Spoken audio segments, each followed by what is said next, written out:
Nú ætla ég að fara yfir fyrsta hlutan, það er að búa til layera. Við ætlum að búa til alla þessa hérna sem við sjáum hér, alla þetta er ekki margir en nokkrir. Við ætlum að fara eins og við þetta. Inn á innu er grunnskjal sem við opnið og þá lítur þetta svona út. Þetta er að vera með þetta til staðar. Þetta er að vera með einhverja A2 setup hérna.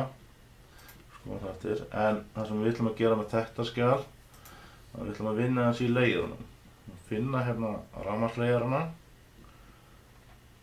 Ok, þeir eru nokkur hérna, það er ekki víst að sjá það, þannig að þá fari ég bara hérna í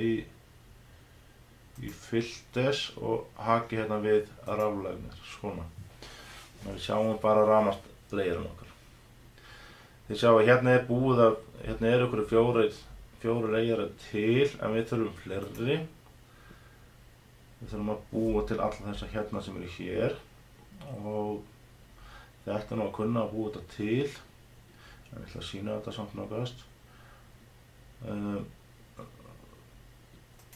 Það er langbest bara að velja hérna eins og við erum með testalegin og hægri smellið þá býr hún til layer byggðan á þessum hérna sem er ljómaður. Við búum til nýja layer og þið skýrið hann eftir því sem að fyrirmyndin hérna kemur. Passið ykkur að séu rétti litir, að séu rétti línutýpa, hérna þykktin og plottið og hvort hann brentist ekki og markliturinn. Og síðan setið description hérna aftast að sjá viti fyrir hvaða layer er, þetta er svona gátlitinn. Þetta búið til og síðan fer ég í næsta myndbandi og sýna ykkur hvernig þið setjum upp grunnmyndina.